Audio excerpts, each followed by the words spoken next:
Morning. Good morning, Your Honor. May it please the Court. Kevin Colbert on behalf of the Regional Counsel's Office representing the mother in this case, MH.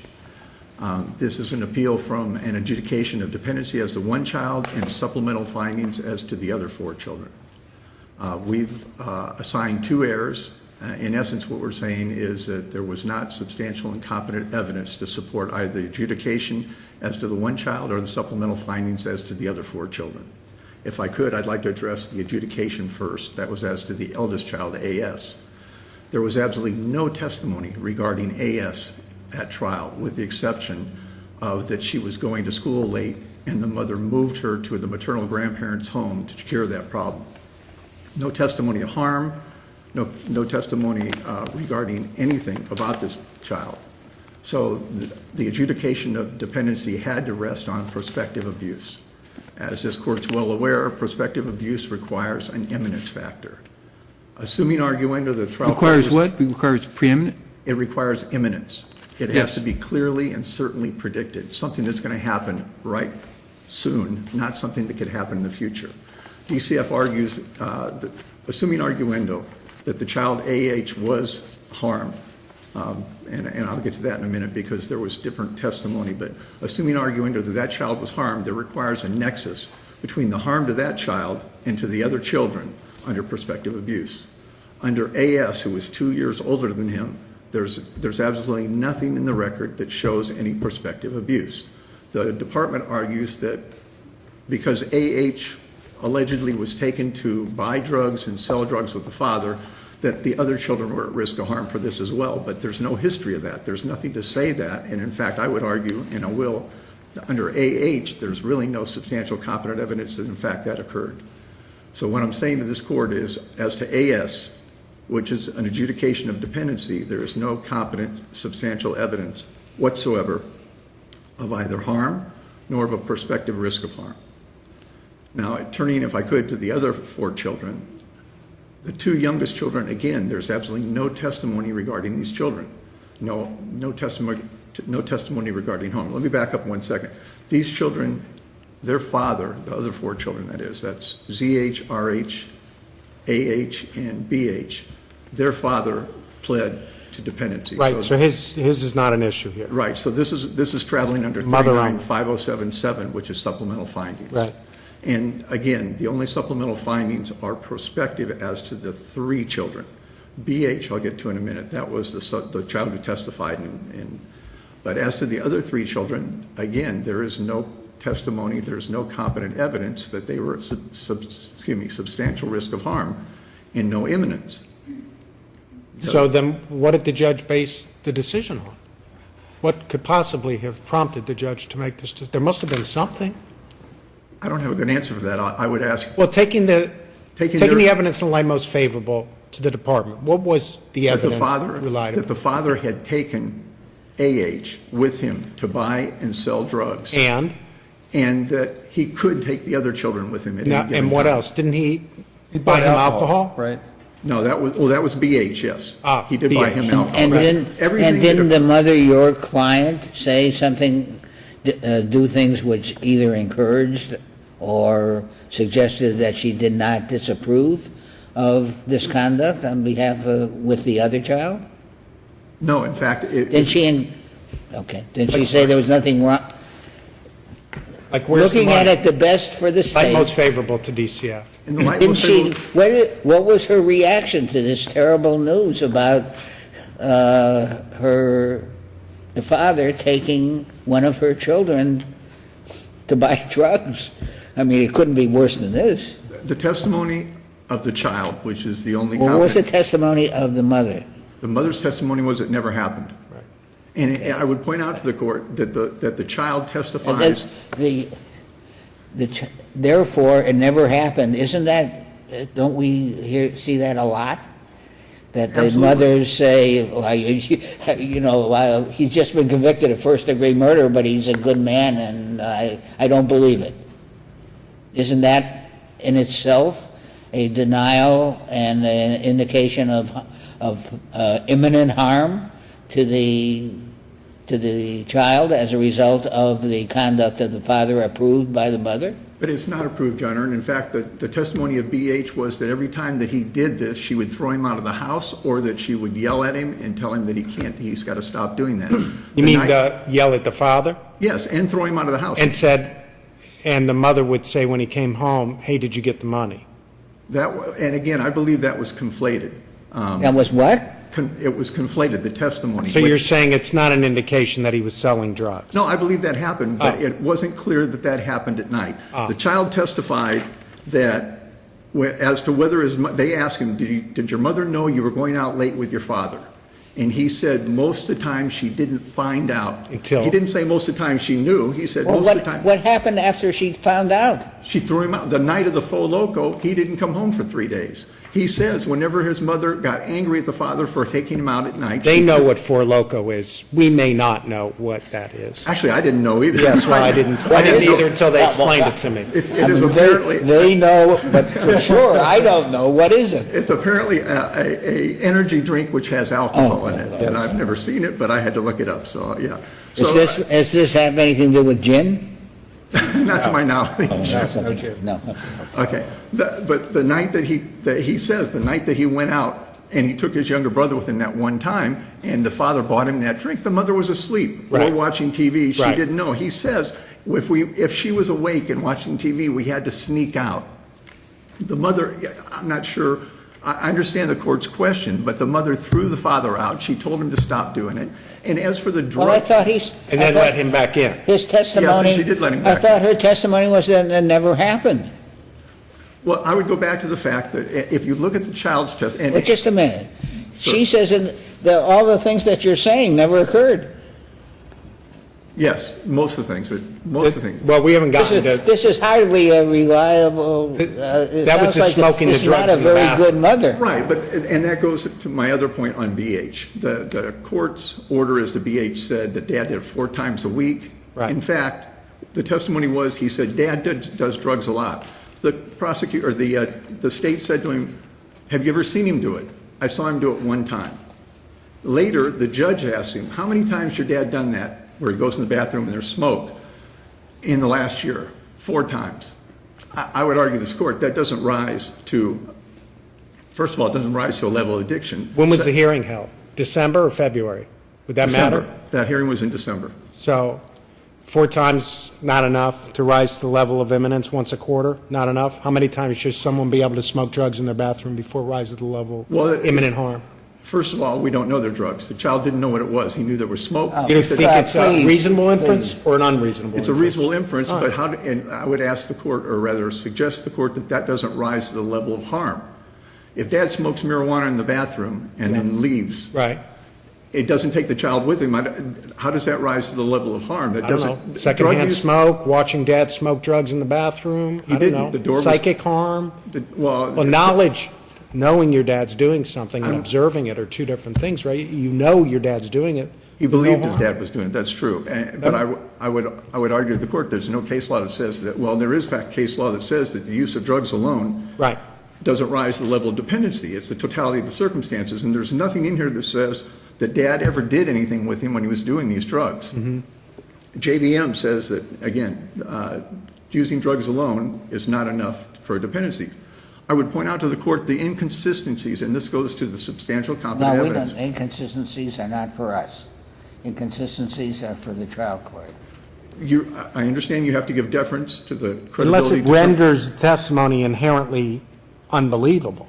Exactly, and I believe I cited to the case, you still have the ability to look and see whether there's substantial competent evidence to support that. Right. What I'd like to point out is, as I said, the court made a finding 4 times a week. It was 4 times in a year. The child says at one point that, if the court will give me a second, the child said that every time Dad goes out to get drugs, he walks. Then later, in his testimony, he said Dad leaves him in the car, and he doesn't know what goes on in the house. He says every time Dad has money, he goes to this place, and then comes home, goes to the bathroom, which is obviously only 4 times in a year, and does drugs. He says whenever Dad goes to this place, he brings money home. these are all inconsistent. And in fact, what he did say was, Dad makes his money by taking a percentage on the lottery. How that works, I have no idea, but that's what his dad told him. He says, I have no idea what goes on in that house. He never went into that house. I would argue to this court for that reason that his testimony is so contradictory and so all over the place that this court can look at it, even given the discretion of the trial court to make a credibility determination and say that there's not substantial competent evidence to support that. Substantial in Merriam-Webster is solid and considerable. There's a case out there, DeGroot, which says that, I have to look it up, I never can remember.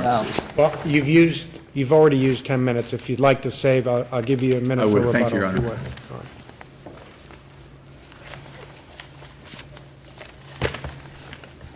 Good morning. May it please the court, Karla Perkins on behalf of the department with Hillary Kambour for the Guardian Program. We have a 12-year-old child, A.H., who testified clearly before the court. And on page 11 of the transcript, we have the child testifying to the fact that over at the grandparents' house, the father would get the child to ask the grandparents for money, then take the money from the child, and here's what the child testified to. He says that he needs money for like the light bill, but he actually, after that, when he gets it, he goes straight to the place where he picks up the drugs, and he says, wait in the car, and 15 minutes later, he comes out. Then we go home. Then he goes straight to the bathroom. On page 37 also. What about the other children? I'm sorry? What about the effect, if any, on the other children and the relationship to the mother? The fact is, all of them were living in the same house. You know, the mother wants to make a distinction with the eldest child, A.S., but the fact is the mother did testify, and that goes to page 57 of the record, that all of the children were at home on the weekends, some weekends with the grandparents, some weekends with the parents. She did send the eldest child over to the grandparents because that child had problems getting up. But the fact is, all of them were there in the home when this father was not only smoking, and the mother testified the only drug he uses is cocaine. So logical inference is this father was smoking cocaine in the bathroom where there was so much smoke, the child testified to the smoke coming out of the bathroom. How often was the father smoking cocaine? I mean, the order says 4 times a week. Your opposing counsel said the actual testimony was 4 times a year. The record does reflect, the transcript does reflect that the child was asked in the past year. So there is an incorrect statement in the final judgment in the order itself, because the child did testify 4 times in the past year. What about the imminence of, if you take the father out and he's out because he admits that he's out, isn't there a line of cases that say the problem with the mother approving the father and what the father is doing has been eliminated? Actually, the problem here has not been eliminated, and the Isn't there a line of cases that say that? Absolutely, you're absolutely correct, Judge. However, here, the problem was the mother went and picked the father back up and took him back to the house. The CPI testified that at the time of going to meet with the mother, because October 2nd is when they got the abuse report, she met with the child A.H. first at his school. Then she went home, spoke to the mother, told her of the problems, told her that the father could not remain in the home. CPI testified that the very next day when she was staffing the case, actually, she got a call from the paternal grandparents that the father was not allowed to stay in their home and the mother was on the way to pick him back up. This is why you have in the record the court pointing out that at the point the CPI was testifying, stating that she had told the mom, you have to choose between the father or the children, that the mother then looks over the father and he begins smirking. The mother basically has chosen the father, and yes, the record is replete. That happens all the time, we know that. Absolutely. But the record is actually replete with the fact that it's not only the father smoking. May I ask where the children are? Are they they're dependent and under supervision, but where are they physically? The children are all with relatives. I believe they're all with relatives. I They're believe not with the 4 of mother? them. They're not with No. the mother? No, Okay. no. Because the problem is, if the father does not, until the father, part of the problem was the judge wanted to allow the children to remain with the mother. contingent on the father going into an inpatient treatment.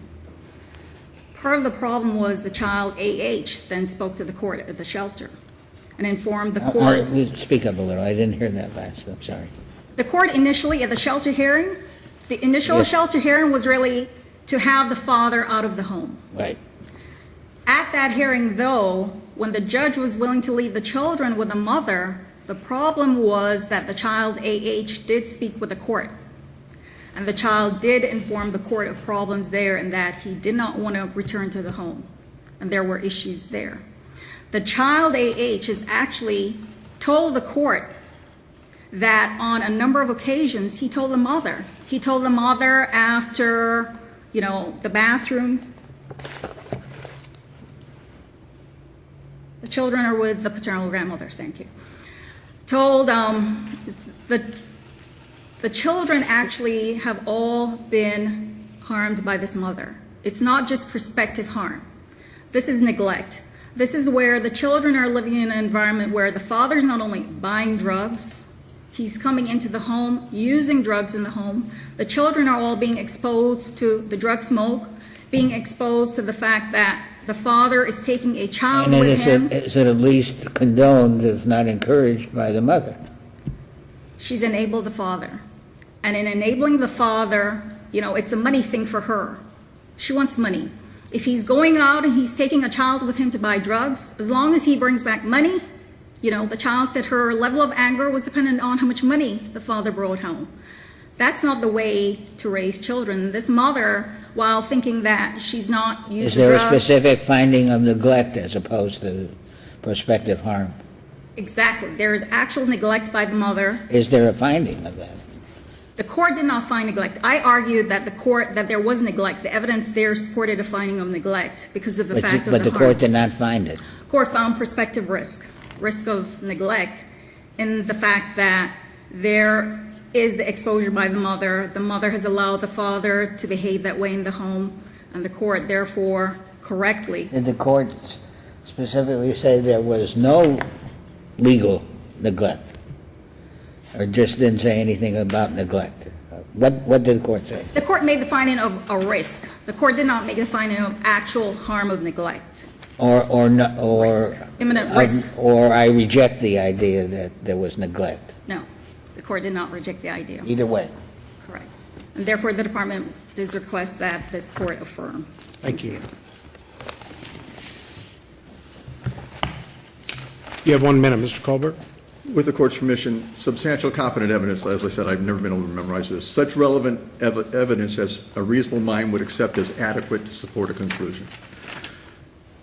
The one-child AS is in the maternal grandparents' home, and she's been in the maternal grandparents' home. The cases that you were asking about are CR and its progeny, which say, in that case, the father had a restraining order. Father was out of the home, there can't be prospective risk, which is what we have here.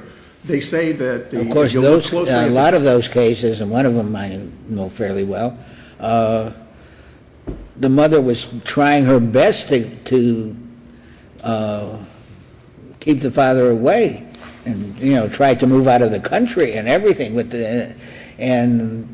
that's another matter than this. Well, this child said the mom tried to stop it. She threw the father out of the house. But she said it never happened. But at the end of the day, when this came in for the shelter hearing, Yes. I would disagree with opposing counsel. The testimony was very clear. Yes, he was thrown out of the grandparents' home, and the mother was contacted by the PI, who said that she said that she was going to go pick him up. She didn't say he was going to bring him back to the house. She didn't bring him back to the house. If you look at the testimony in the shelter hearing. Where did she take him? Sir? Where did they go? They didn't go anywhere. She didn't pick him up, and she didn't bring him back to the house. And if you look at the testimony. Where was the father at that? Sir? I don't know where he ended up. There's no testimony to that record. He was in the grandparents' home. They threw him out. The mother testified she was going to pick him up. She didn't say, I'm bringing him home. And the PI said, you bring him home, you're going to lose your children. If you'll look at the record, which I supplemented the record with the transcript of that hearing, the PI said that at the time of that hearing, she talked to the father and he was out of the home. And the mother had agreed that he should stay out of the home. She, the PI. She, the PI. And so for that reason, I would argue there isn't, under CR, there is no prospective neglect where he's out of the home and there's a plan that he's not going to come back in. Moreover, this takes us to another point, reasonable efforts. If the department at that point in time had made reasonable efforts, they would have But this is just a dependency. Sir? Do you need reasonable efforts to sustain a dependency as opposed to a termination? Well, that's why I haven't made that argument to the court at this point in time. But it does go to the fact that the father was out of the home, and it doesn't rise to that level. For the reasons I've stated, I'd ask this court to reverse the adjudication of dependency as to AS, the supplemental findings as to the other 4 children, and to remand for proceedings consistent. Thank you very much. Thank you very much. Thank you all. All right.